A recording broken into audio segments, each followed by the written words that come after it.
just right up the middle with John and Shredder. Or something is not started by Montgomery. Welcome to the Psychic Guys, where today we're chatting with Birdie Jaworski, also known as Prudence Calabrese. Birdie disappeared mysteriously from the public remote viewing scene 20 years ago, but now she's back with 20 years of independent work to catch us up on. In 2002, Birdie ran Transdimensional Systems, at the time the most successful civilian remote viewing business. She's now putting together a new team of remote viewers to look at the biggest challenges facing humanity today and how they might be solved. Welcome, Birdie. Thank you, Dave, Daz, and Josh. I'm so excited to be here. This is just a dream come true to be talking with the Psychic Guys. Thank you very much for having me on the show. Oh, you're much I too can't stop kind. watching. I'm glad the camera's off. So in one sentence or less, could you just summarize what you've been doing for the last 20 years? In one sentence or less. Ready? Okay. I became a digital forensics expert with a master's degree in that field. I became a beekeeper, certified by the state of New Mexico, and managed beehives for many people. I sold Avon door to door for a couple of years to make some money. And I am involved in learning artificial intelligence right now and getting an advanced degree in that. And the whole time, though, I have been studying, researching, and most importantly, practicing the absolute art and science of remote viewing. Well, I would totally love this to be a conversation about beekeeping, but I'm not sure our audience are all as interested in bees as I am. So can you catch us up with your new methods and what you found in your research with remote viewing? Because I think people are going to be super interested to hear about that. Yeah, I've been thinking about remote viewing. Of course, ever since I started learning remote viewing back at the Farsight Institute, I learned SRV, scientific remote viewing, from Courtney Brown, which I then taught to others at Farsight. And then I modified those protocols. And those protocols, of course, were based on CRV, controlled or coordinate remote viewing. And I came up with my own methodology that I never actually named at the beginning, but people have come to call TDRV, transdimensional remote viewing. But for a while there, I was calling it no somatics. I don't like the term remote viewing. And I still do not like that term for a variety of reasons. But when I left Transdimensional Systems, I was kind of at this precipice. I had been thinking about my own practice. And one of the things that really bothered me was that I had really amazing sessions like anyone does who's practiced for a while. Literally every single person on this planet, you learn remote viewing, you start practicing remote viewing. After a few years, you're going to be a darn good remote viewer. There's just no question. You do it every single day. You're going to start understanding your own mind and producing data that's incredible and very much relevant to the target that you're looking at, right? So, but I always thought there was more to it, that we are better than what I've been able to produce and that others are able to produce. Every once in a while, I would have a session that was absolutely immaculate from start to end. Like I couldn't find a word in there that didn't relate to the target. And I would see others work. And it's always that once in a while. And you see new remote viewers out there, whether they're on Reddit or the remote viewing Discord or on Twitter, all kinds of places. You see people say, well, I had an amazing time the first time I did it, and then I had a bunch of trash, and then I had another hit. Hit is one of these words we hear all the time. And then I didn't get anything. I missed it. I missed the target, did not get the target. And that bothered me because I was wondering for a long time, and this was back at TDS, why? Why can we hit it sometimes and sometimes we don't hit it? It really bothered me. And then I started looking back at TDS at a different way of considering the data. And my ideas weren't fully formed back then, but I started thinking about the data in terms of what if this was my first thought. What if everything you get in a session is 100% real? How could I justify that? And so I started looking at my own sessions, easiest to analyze in that context because I know my own mind and I could remember every session. I have great memory. And so I was going through every session and I realized that my fundamental principle that you get what you get, that everything is 100% related to the target was true in every single session that I had ever done. I looked through hundreds and thousands of them and tens of thousands at this point. It's insane. But the question is, can anyone else understand that data, right? That's really what you want to do is you want to show somebody and say, here's my story. Look how cool it is. And if I'm describing something and in the middle of a session, I am putting down, and in the CRV parlance, you'd say AOL, an analytic overlay, or in Farsight's terminology back then, I don't know if I think they still do this. They call it a deduction, right? They put minus and then they put it's a conclusion that your mind makes, right? Because you're trying to figure out what this thing is and your mind gives you this prepackaged answer. So you're viewing something that's exciting that has a crowd of people and you smell some food and you're not realizing that on the conscious level. So you start thinking about Disneyland. So you write down Disneyland, AOL, Disneyland, deduction, Disneyland, personal reaction, as I used to say, Disneyland. But the reality is that that's real data. There's real data underneath that conclusion. Your mind doesn't make things up. If we are considering any kind of problem, say your car is broken and you don't know what's wrong with it, you start looking at it and you start thinking about all of the symptoms in your car. You might think, well, I'm turning the key, but it's not quite starting. Maybe it's the starter. Maybe it's the fuel pump. Maybe it's a spark plug. I don't know a lot about cars. I'm just making those things up. I think that might be kind of correct, but I don't know. See, that's what I mean. I only have my own experience to be able to give you an answer. So if I was looking at an actual car problem through remote viewing, how in the world could I recognize a fuel pump? I couldn't recognize a fuel pump at AutoZone. I mean, I have no idea what one looks like. I have not a freaking clue.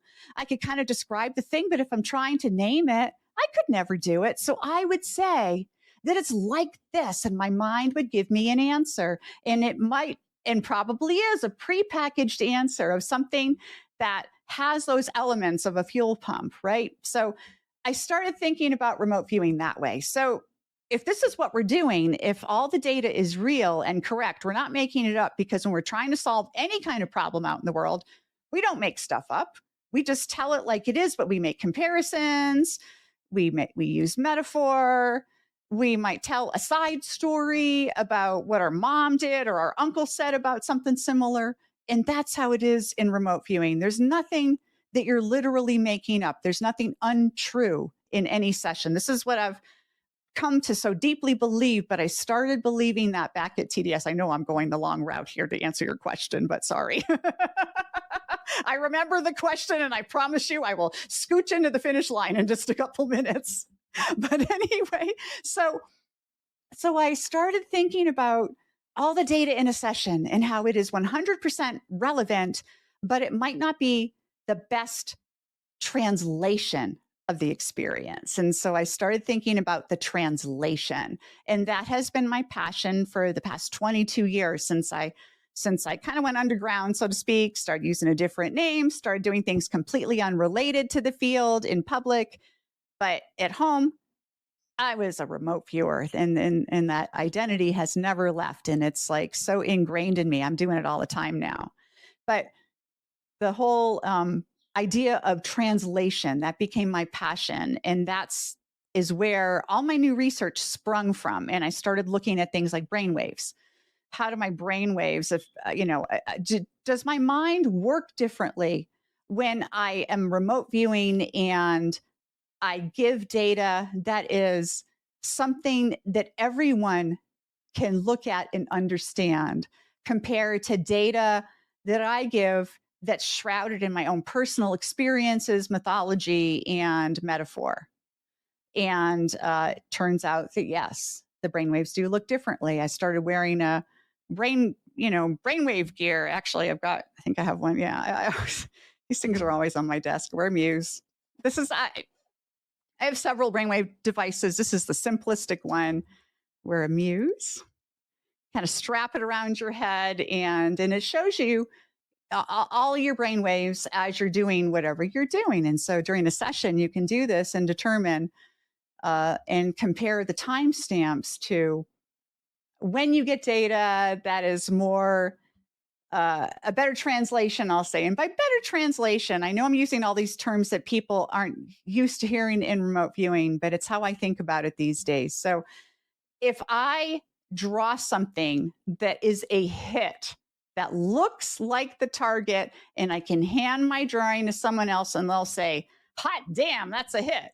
Okay, my brain waves will look different than if I draw something that I personally know is relevant to the target, but does not look like a hit. Okay, but in either case, I am 100% correct. It's a question of translation. So anyway, there we go. 25 minutes later. Sorry, Dave. No, it's great. That's what I've been doing is working on translation. And I study linguistics and right and left brain hemispheres. I'm super student in both those areas. And I think that all these things are relevant. So if I have one of my sessions, which I might say is not a hit, or half of it is not a hit because the translation is not good enough that it communicates effectively, right? Is there a way that I can look at the individual pieces of data in there and identify which ones do I need to unpack more and which ones are already perfect? How do you tell them apart?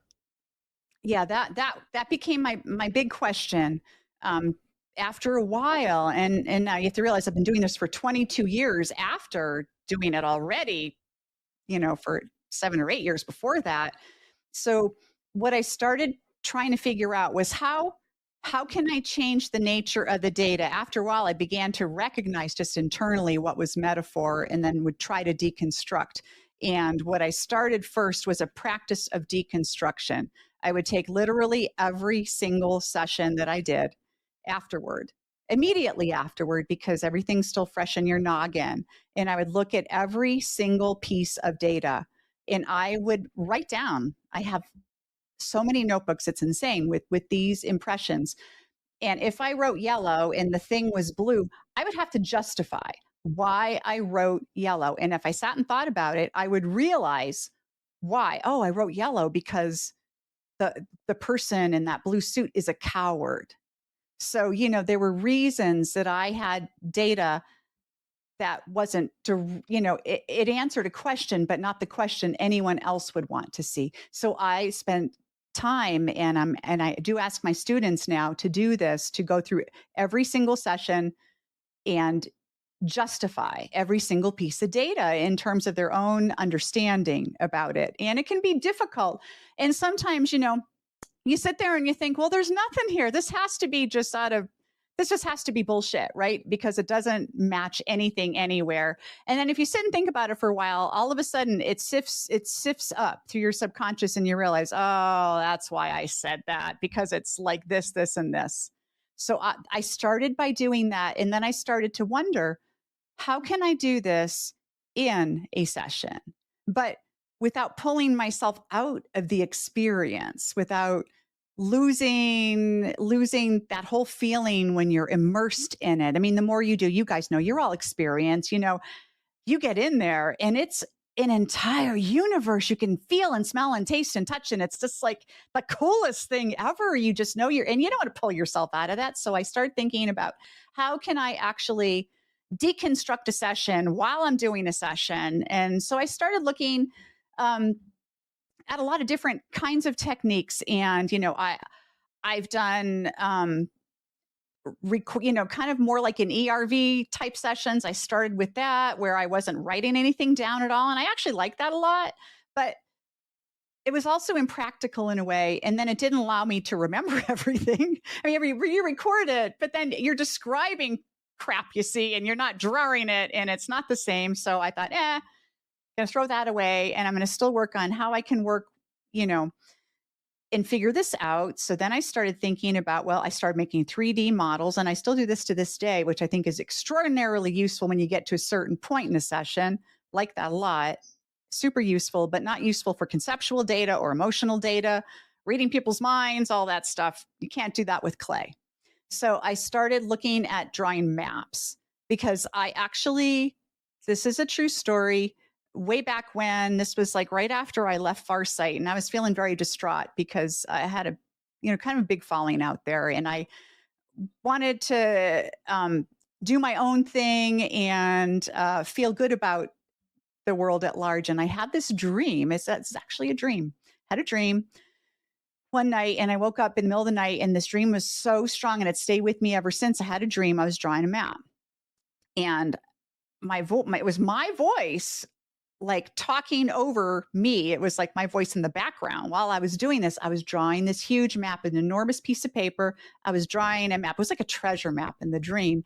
And the voice said, you have to remember this. You have to remember this. You have to remember this. So I thought about it for years, and I just thought it was a metaphor for something, or, connected to being untethered and figuring out where you're going. I had other interpretations of it, which I think it answered probably those things too. But I also thought, well, maybe I can use a map in the middle of a session. How can I use a map?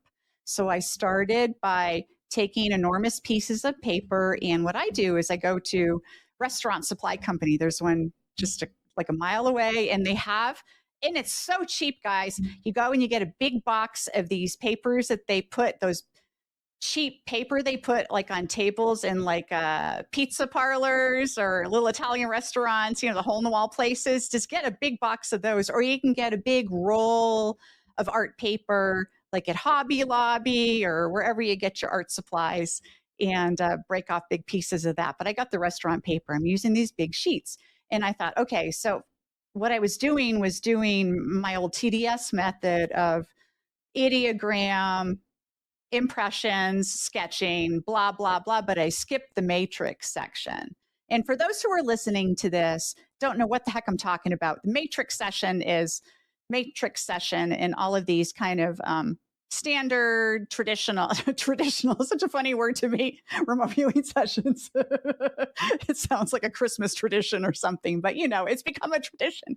You draw a matrix and you draw these lines, and it keeps your left brain busy poking and writing down crap while your right brain spits out little answers, right? And I never liked that portion of the session. I always thought it was just busy work, and it was like too much left brain involvement, not enough right brain involvement. So I chucked that, and I started taking these enormous pieces of paper, and I decided what I was going to do. Instead of doing a big old sketch, I was going to treat it like it was a multi-layered map, kind of like, people in business do mind maps where they will write different things and connect things, kind of like that, but a little bit different.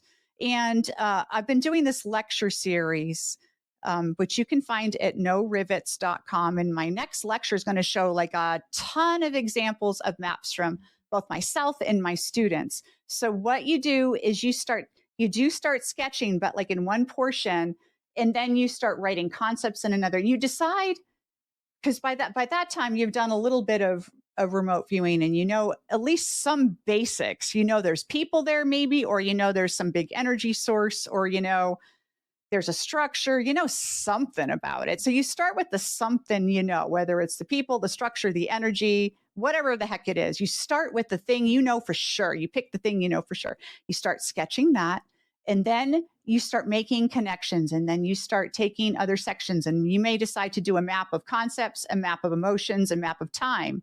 Maybe you do a map of like the past and the present, not necessarily a timeline, but like, cross time map. I like to call it cross time map. And then you fill out all these different sections, and then you start making connections, because that there's metaphor involved, and that maybe you're drawing a castle, but it's not really a castle. And so you look at your concepts over here on the map, and you say, how does this castle relate to frightened or this? And just the act of connecting those makes you break down castle and realize it's not really that it's a castle. It's that there's a frightened young woman who's being held prisoner or whatever it is, and there, it's that connection of things. That's the thing that the Matrix never did, was allow you to draw connections. It kept things separate. And so the mapping allows you to draw connections, and the connections are what helps you release the metaphor and find the more direct translation and the better storytelling, because remote viewing is just storytelling. It's like the best storytelling on the planet. You're sharing an experience that you've had, a real experience with the target, and you're sharing that story with someone else, whether that someone else is just yourself or a client or your mom or people on Reddit, whatever. You're sharing a story. And so you want to tell the best story you can. So that's what I do. I do a lot of mapping, and there's different kinds of mapping techniques I use, and we do multiple different kinds of maps. And I find that it just is amazing. I just taught a class. It just ended a couple days ago. My first class that I've taught in 22 years. And I had this group of students that everybody but one student had never learned any remote viewing before. Most of them were locals, because I set this class up before I went back public again. And so it was all my local UFO folks. And there was one gentleman in the class who I became friends with over the past couple of years. And I'd been working with him online, a little bit over Zoom, training him. And he had been trained in CRV initially. And I was super interested in what I was doing when I started talking with him. Actually met him in Roswell, which is how we started talking online. And so this class, in 5 days, I was looking at my old sessions back from 95, 96. And in 5 days, these people are blowing me out of the water from back then. It's like they're better viewers than I was in 5 years. It's amazing just from doing these mapping techniques. And what was cool was by the end of the class, what I would do is I'd have everybody, they'd view whatever the target was, and then I would have them get up in front of the class before I would reveal what the target was, and they would have to talk about their session to everybody and show all their maps and explain all of the connections. And it was amazing because they were able to point out everything that was metaphor, everything that was a comparison. They were able to actually identify that before I revealed what the target was. Every time they were able to say, this is what I saw, and this is what I drew, but I know it's a metaphor, and here's how I know. And then they showed their deconstruction, and sometimes they named the target, sometimes they didn't, but they were able to tell what was actually literally there and what was only figuratively there. And it was, I never saw anything like it. I mean, because this has all been in my own head and in my own paper for 20 years. So it was just a miracle, an absolute miracle. And I'm just super excited about it. I think that it's a new way of looking at things and a new way of, kind of considering the data and deconstructing your own mind and giving yourself permission to have some fun. From my perspective, I think we've both come to almost the same kind of method, because I think about 10 years ago, I was trained in CRV. I didn't like some of the stages. They were just a bit uncomfortable, especially CRV stage 5, where you had to write a word and then write emanations, topics, emanations, subjects, all that kind of stuff. And it was just too cumbersome for me. So I actually replaced that entire stage with mind mapping. So you picked words and data, and then you just drew it out into mind maps. And that, for me, being a creative person, was just like, whoa, that was a revelation. So it's not quite as in-depth as yours, but yeah, I pretty much use the same approach in my RV methodology. It's the same thing. Yeah. It's the same thing. Yeah, you're drawing connections between things, and it's those connections that break those metaphorical chains and break the storyline chains. Yeah, Daz, you're doing it. That's awesome.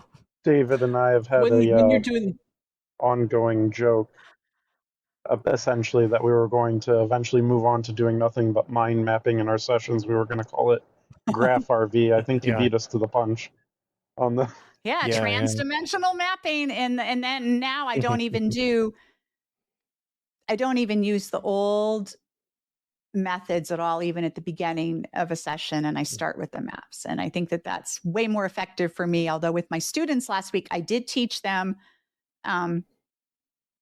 what I would call back at TDS scans, which is ideogram, impression, small sketch, right? And so I did teach them that because I thought it was important to give them a sense of history and place in all of this, and to honor everyone who has come before, because no man is an island. And I wouldn't be here talking about this today if all these people hadn't done all these incredible things over decades, right? So I wanted to impart that to my students and to give them that sense of history and understanding and appreciation, because that stuff works. It doesn't matter if it's CRV, SRV, TRV, ERV, ABCD, EFGRV. It doesn't matter. Every single system works fantastic. It's a question, I believe it is a question of translation. That is what I have come down to. That is the real question. And I'm still figuring things out, but I think I'm getting there. Well, I got to say, I agree. Brilliant. And that's the end of our interview. No. I have a follow-up question if I can. Am I talking too much? No, definitely not. As a I promised question, them I wouldn't talk too much, and here I am blathering on. As a follow-up, Pru, do you see any noise in the session then, or is it all, are you saying you feel that it's all data and there is no noise, or is there a bit of noise as well as data? I think that noise is exceedingly rare. I do think it happens, but I think that it is very, very rare. If someone is, like if I were to do a session, well, I can do it anywhere now, but like if a new person were to do a session and there's somebody jackhammering on the street, right? Yeah, that's literal noise, but it also may be disruptive just generally to them. But I honestly think that signal noise is very, very, very rare. And I really do believe that you get what you get. That's my mantra. You get what you get. And I think that what you get is all real. If you look at how the right brain and the left brain work, the right brain doesn't lie. It just doesn't. It just tells you interesting stories. It compares one thing to another. It tries to find experiences that you've had in the past and share that experience as a way of comparison to what you're trying to figure out. And it's your left brain is your deceitful side of you, right? It's your rational side. It's the side that decides to make things up, but that's not the side that's remote viewing. It's just not. It's your right brain. And I just don't think in all the sessions I've done, I've never been able to not justify something. And in the maybe couple of times that I felt maybe there was some noise, it was because there was other stuff, really deep other stuff going on in my life at that time. My mom passed away 8 years ago and I was her caretaker. And that was the only time in 22 years I could not remote view. I just couldn't do it because I was my mom was in hospice. She had brain cancer and it was terrifying. And she was in a lot of agony, just personal, it was just a really tough time. And so I just couldn't do it. It was horrible. It was like having writer's block. So yeah, I do think those things happen, but I think almost all the time, what you get is what you get, and you have to learn that language. With the new class that you just taught, do you still get your students to declare their emotional state and physical state at the beginning of the session? And if not, do you have any problem with that stuff coming in? Because like the conventional wisdom is, if you have a headache and you're remote viewing someone, they're going to have a headache, and that by declaring stuff like that, we get it out of the way so that it's not going to come out in our data. Because I can see, like, if you did have emotions knocking around in your head, you just had an argument with your significant other, or you're worried about paying the rent or whatever, that could come out by way of a more immediate comparison that you might make. If there's somebody scared who you're remote viewing, they're scared they're not going to be able to make the rent, right? So I tell people to declare that stuff. I found it really useful. Do you still do it? If so, if not, why? Yes and no. I do it differently now. I have a discussion what I did with this class, and I really thought about that ahead of time. That's a really great question because I wanted to. This class was as much about my personal philosophy as it was about teaching them to remote view. I wanted to see if anyone could get even just grok, what I was saying, and so I just taught, I talked to them at the beginning and told them that your emotional state and your physical state, your spiritual state, all of these things determine the story that you tell.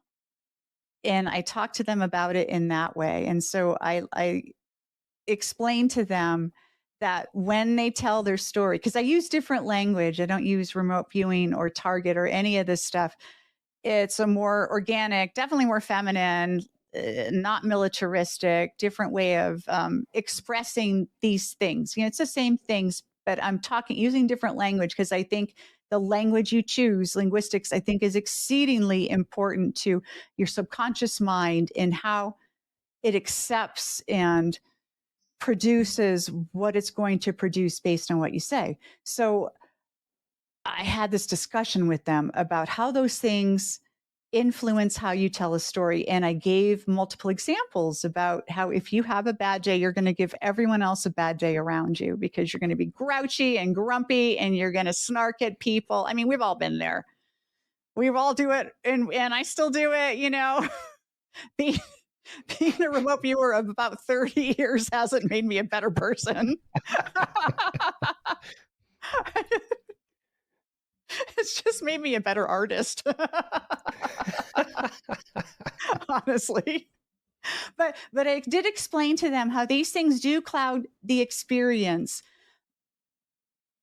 Or it's like a flavor. And so when you deconstruct your session, you need to see if that flavor is there. So for me, it wasn't a declaration at the beginning. It's more of an understanding of where we are and who we are on this journey and how what we do influences, because I believe it's not just remote viewing, it's remote influencing.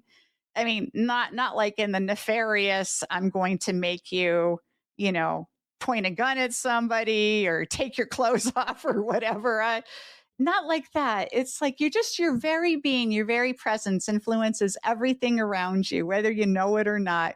You could be at the grocery store, and if you're just in an awful mood, everyone's going to feel it around you, even if you don't say anything. It's all these subtle clues, and those subtle clues are there wherever you are, right? It's like Ed Dames would say, what he used to say, wherever you go, there you are, whatever, back in the day.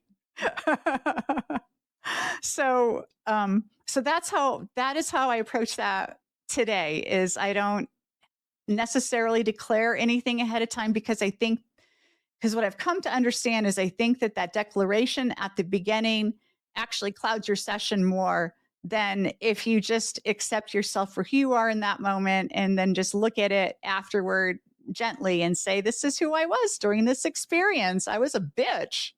And so I got to make sure that when I talk about this with someone else that I'm not being bitchy. Yeah. I don't know if that makes sense. I do like the fact that you always, and I'm thinking back in the day as well, that you did change the language about remote viewing. It took me a while to kind of catch up on that over the years. And I'm trying to do it now myself in the people that I mentor. Yes. Like for things I don't like using the word training because you do that to animals. I like to mentor people rather than train them. And I'm trying to not call them targets anymore. I'm trying to call them agendas or projects. Love it. And I have to try to get away from calling it a hit or a miss as well. So I am trying it slowly because I do understand as well that it is very militaristic and very aggressive language. And we do need to get away from that, really. We do need to, take your approach to this. So, it's good to see that you're still doing that as well. And as I said, I'm trying to do that myself. But after 29 years of, one approach, it's hard to move and in a new language model for it. But yeah, I think it's much better doing that. I think so too. Just all, that language is militaristic, it's patriarchal, and it is subconsciously defeating. That's the big part there. Beyond being militaristic or patriarchal, it's like a target. It's like we just had the Olympics and those shooters were amazing. They hit the target. Now that's hitting the target. That's good use of those words.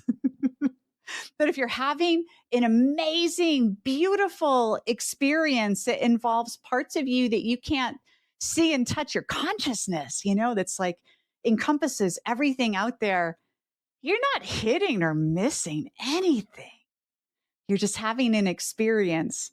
And so I'm so glad that other people have been embracing this. I've seen that other people are using different language and different schools of thought here. And I'm very appreciative of that. I think that it's healthy and is healthy for new people who come onto this and want to learn, because that whole hit or miss, it's so defeating.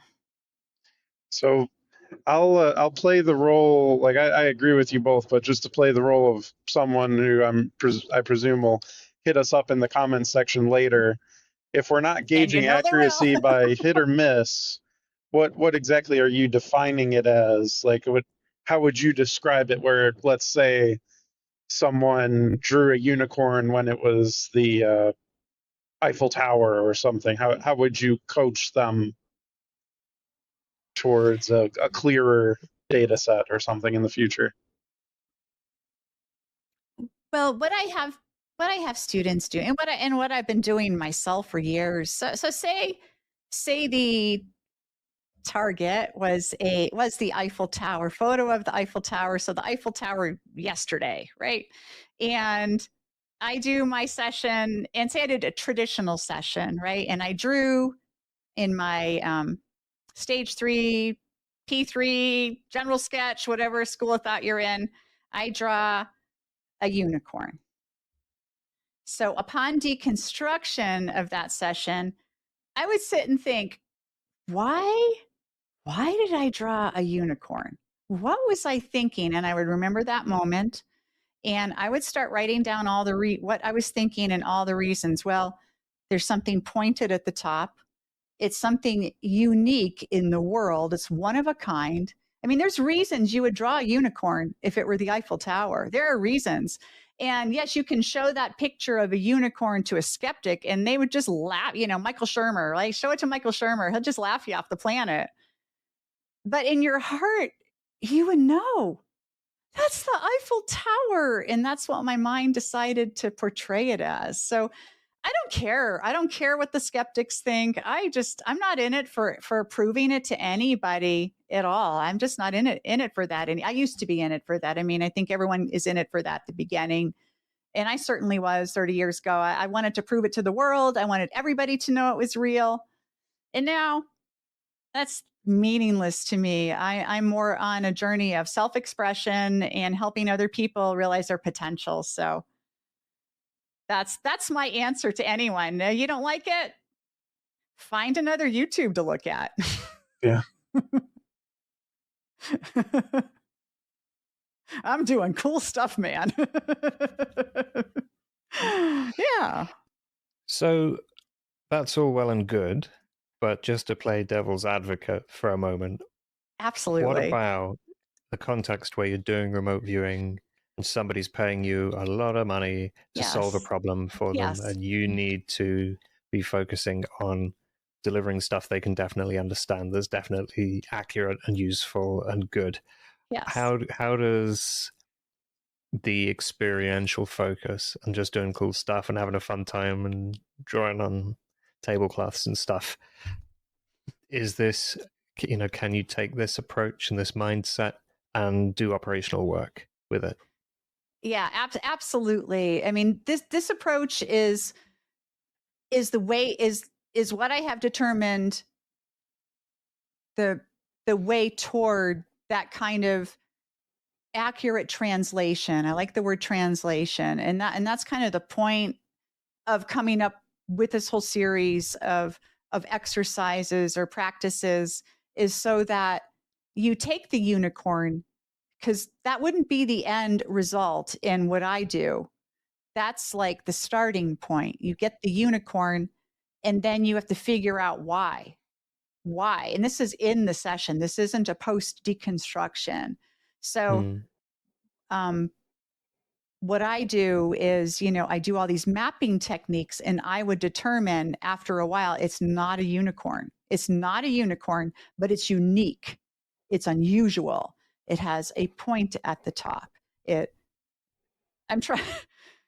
Yeah. I mean, this is kind of like Eiffel Tower, so I'm trying to make a match, but you know what I mean. I know what you mean. Yeah. Yeah. Is this so distinct from? So I'm going to be showing examples in my next. This is a lot like stage 5. It really is. It really kind of bringing is. Stage 5 in line with the process, so you're not. It's stage. Separate. You're starting with stage 5. It's really what it is. You're skipping the other stages because that's boring anyway. Well, they're slow, and what do they really produce? I mean, let's just be honest. What do they? I mean, sometimes you get nobody cares about stage 2. Right? Nobody cares about stage 2. Have you ever sent? What client wants to see your ideograms unless they're paying you for ARVs? No, but nobody. This is in the structure of technical remote viewing, where you do a kind of interim summary kind of thing, and you just throw out all of you've done 5 stage 1s and 2s by then, and you just throw them all out. They're just there as, I don't know, exercise. But I haven't been in the public sphere for a long time, but I have done client work over this time because, some people knew where I was, and people could always find me. It's not that hard to, Yeah, we figure out where somebody is. I was going to keep that a secret, but yes. I did. A lot of people have found me, and a lot of people have found me. I've gotten letters or emails or whatever, and some people I responded to, and some people I didn't. Just depending. But I've done client work over the years, and what I find is that you have to set your expectations with your client from the very beginning, because I think this is really important in all client work, regardless of the field that you are in. Not just in remote viewing, but in any field whatsoever, is you have to articulate very carefully at the beginning what it is you're going to provide and how exactly it's going to look and what exactly they are paying for and what kind of refund they're going to get if you don't meet those needs, right? So that's just business 101. So you do have to start with that. And so with client work, I do let clients know exactly what it is. I show them many, many, many, many examples so that they understand what it is they're paying for, because a lot of people have misunderstandings about what this looks like, what kinds of data is produced, what the timeline is even for answering, especially some bigger questions.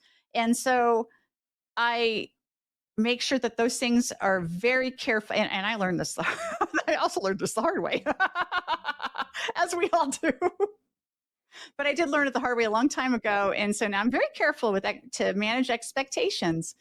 And one thing I have figured out, especially the past, I'll say 10 years, is that the data is really good when you deconstruct it. It's really great. And especially if you're looking at multiple sessions, it's fantastic because it's the same. You're getting the same things over and over and over from different angles. And, I do that in the middle of a session. And I know you guys do this kind of thing too. I've seen you guys do this too, where in the middle of a session, you can ask yourself to rise above or look around or go forward in time, backward in time, look at it from a different perspective, look at it from this guy's perspective, asking all those different kinds of questions. And you can get some pretty amazing results. But even back at TDS, we had freaking amazing results. We literally found a dead body out in the Anza Borrego Desert. We had amazing results back then. And that was kind of the toddler years of all of this. We were still using very traditional methodologies and flying by the seat of our pants because nobody had really done this work professionally before. And we were, oh my God, every day we would die laughing. John Vivanco was my partner in crime, and we would just be on the floor laughing half the time at half the time it was the data, half the time it was the rest of the remote viewing community. We would just be losing it. It was so much fun. You've got to laugh, haven't you? It's essential to maintain a sense of humor. It is.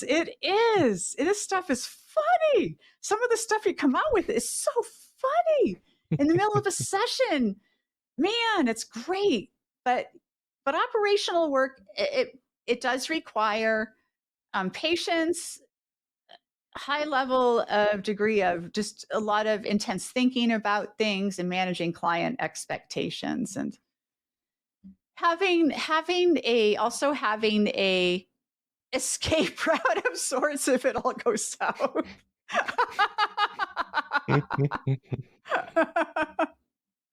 Yeah.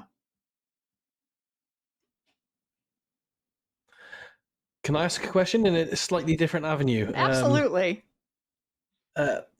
Your book, where you talk about your experiences with yes, the gray dude kind of thing, and in this era of NHIs yes, and UAPs, disclosure everywhere, with Lou Elisondo's book and everything. Yes. And everyone's interested now in remote viewing. Have you had any experiences since you wrote that book? Yeah, I have had more experiences with the gray dude and other experiences as well. But I've been a lifelong experiencer. First experience was at 7 years old. I can't remember what experiences exactly. I wrote that book 25 years ago, and I haven't read it in a long time myself. But I think I told one when I was a teenager, and that was Slumber Party UFO. I think is in that book. But I did have one when I was 7 that may or may not be in that book. I don't remember. Gray dude was every day for a couple of years, and then like 3 years, and then just disappeared. And then I have seen him several times since. And the last time was about 7 years ago. It was like 6 months after my mom died. Got another thought ball, and the thought balls I'm still deconstructing. And I'm actually been working on a book. I've been working on this for a long time on the thought balls, because there's so much just richness of data in there. And I know that other experiencers, contactees, abductees, whatever, have had that thought ball experience. I've heard this from so many people that have read the book and said, oh, you gave it a name. I didn't know what to call it, because I got like a huge packet of information that I didn't know what to do with. And so I am working on a book on all that I'll probably put out there just for free. I'll just put it up as a fun thing for people to read. And I don't know if it's useful at all. It's just all kind of weird stuff. As all of these so-called non-human intelligence messages are, they're never direct. They are never useful right in the here and now. They are always kind of amorphous, and they almost always have some kind of warning to them, or they give you the feeling that maybe you're special, but you're really not. But they give you that feeling, or they give you that feeling that something's going to happen. And I think that sense of immediacy is in so many different messages out there. A lot of people, even in remote viewing, if you're remote viewing things involving UFOs/UAP or non-human intelligence, ETs, aliens, whatever you want to call these things, that sense of immediacy is almost in every session. It's remarkable. I see it over and over and over again. You can't help but think that whatever you're looking at, especially if you're looking at a future event involving these kinds of things, you can't help but feel, it's like a visceral feeling that it's right around the corner. I mean, I've been struck with that, and I didn't recognize that as its own phenomenon itself for a long time, because back at Farsight, even at TDS and even post TDS in my own work, you view UFOs or I call them aliens, non-human intelligence is current terminology, politically correct, I guess. But non-human intelligence, and you just feel like, oh my God, it's going to happen tomorrow. Here comes the flotilla. And it's not like that. It's another layer of encoding. It's like all of I don't think that we as humans have the right mindset or abilities yet, or understanding in terms of science, philosophy, anything. I don't think that we can even understand what those messages are or what is going on. I think it is beyond us right now. I don't think it'll be beyond us forever, but it is right now. We're just little babies still on this planet. Yeah. We've only been around. We didn't have I didn't grow up with a cell phone or a computer, I was born in 1965. My God, when I was in high school, it was the 70s. I wore bell bottoms and snuck cigarettes outside the school. That was the 70s. And here we are 50 years later, and we have all this technology now, and we think we're hot stuff, but we still know nothing. And so I think that it's really important to understand when you look at all of these things involving extraterrestrials, UFOs, UAPs, anything like that, that you are placing an anthropomorphic interpretation on what you're receiving. Yeah. And that is not necessarily what's actually there. And I have been guilty of this myself in the past. And I try to be super careful now, because especially doing all of this mapping and deconstruction, now I understand, oh my gosh, it's my own story. I'm telling my own story, because we all do. We tell our own story through the session. And I forgot what the question was, but Me too. How would you compare the kind of mystical experiences that people had before anybody had ideas about aliens or UFOs or any of this modern kind of cultural overlay? Do you think that's the same thing when people are seeing the angels with all the eyeballs on them and all that? Same or different? I think it's the same kind of phenomenon. I think that Diana Pasulka is correct in her kind of analysis that we've been experiencing these kinds of mystical, spiritual, having deep encounters with all kinds of things that we can't understand. And today's abductees, contactees are having those similar kinds of experiences. And I think that's true. I think that these things, even if you look at the actual descriptions, if you take away the religious trappings of some of these events and take away the names of these events and how people talk about these events, and you actually read the texts or read the descriptions of what people experienced, it's so much like the modern UFO phenomenon and the abductee phenomenon, almost word for word. The eyes, the feeling like you're paralyzed and you can't move, receiving a message in your head, all of these things, it's the same experience over and over and over again. And I think whatever well that springs from, we're constantly drinking from that well. Some of us drink a little more than others, perhaps. Guilty. So with your mapping techniques, can you go any way to peeling some extra layers off that kind of phenomenon? Yes. Can you take it down beyond the anthropomorphic aliens or the religious layer? How deep can you, or have you so far managed to take that? Absolutely. That's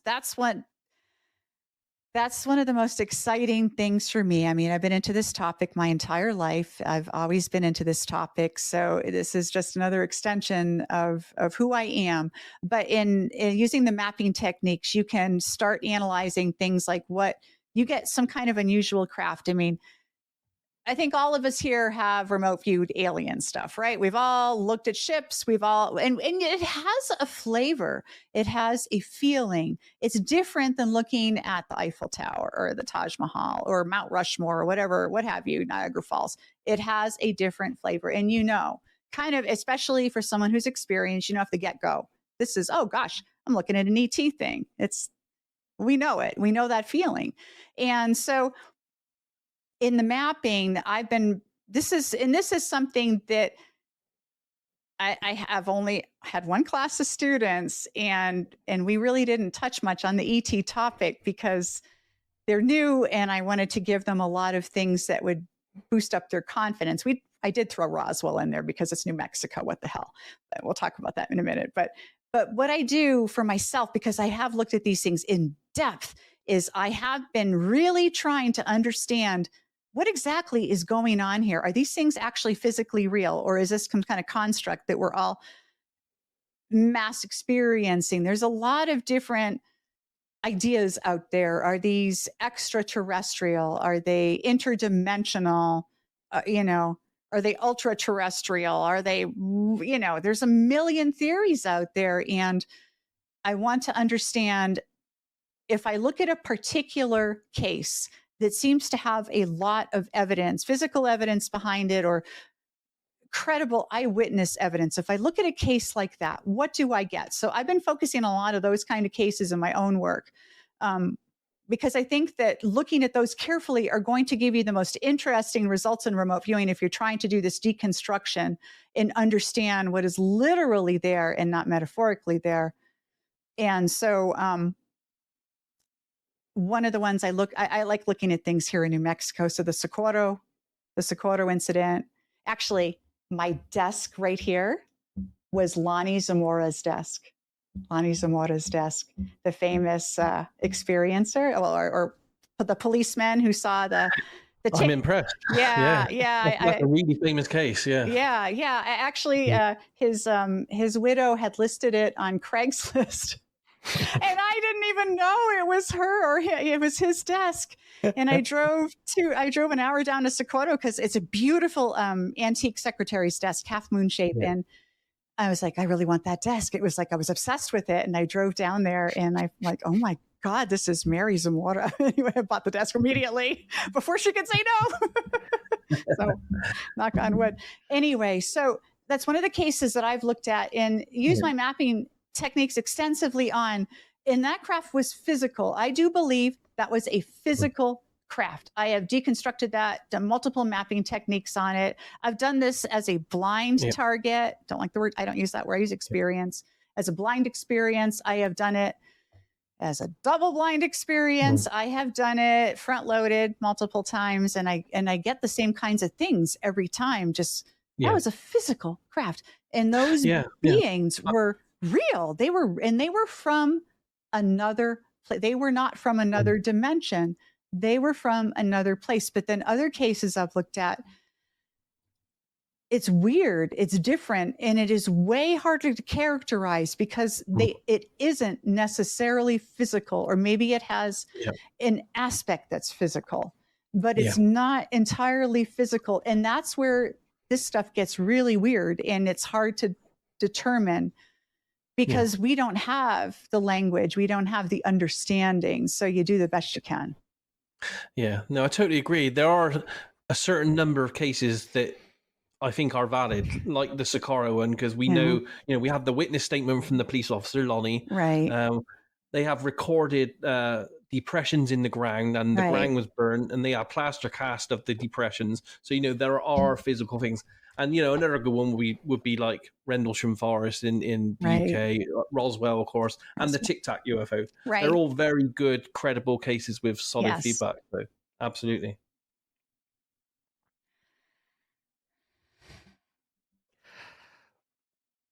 We are actually at the top of the hour here. So, oh my gosh, if you were about to ask a question. No, I think it's been a good chat so far. Fantastic. We should wrap it up now, because otherwise we'll be at 2 hours before we know it. I could talk for 2 days or 2 years. And well, maybe we'll do another show with you about bees and psychic animals and psychic bees, because bees would be awesome. Because I'd love to talk about my bees. I'd love to talk about bees and the Schumann resonance. We're all gardeners, so bees I want to hear about that, but not today. But not today. It's going to be good, and we're going to stop. To be continued, my friends out there. Yeah, tune in next time. Tune in next time. And if you want to read my crazy book, go to norivets.com. Awesome. There's another website for your UFO group as well, right? It's abqufos.com. ABQ stands for Albuquerque. abqufos.com. That's my UFO group, and anyone can join. We do online events and we do in-person events here in the city. Awesome. When's the book coming out? Like oh my gosh, I've got 3. Okay, well, I'm working on a manual for transdimensional mapping, and that will be out by October. I'm almost done with it, but then I want to let it sit for a couple of weeks and then do some revisions and then put it out there for all my students and people interested, because I'm only teaching just 3 more classes and then I'm done teaching forever. And then my body work is my body work, but I'll keep putting crap online for people to enjoy. Awesome. Yeah. So I'm doing that book. I am doing my book on deconstructing all the thought balls, and that's just for fun. I don't know when that's going to be because that's an ongoing process.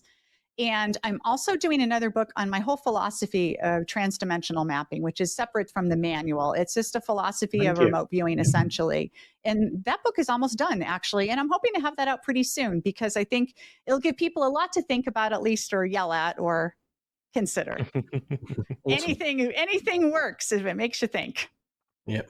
And thank you guys so much for being so welcoming and welcoming me back into the fold. I am eternally grateful. You guys are amazing human beings, amazing remote viewers, and I love you all very much.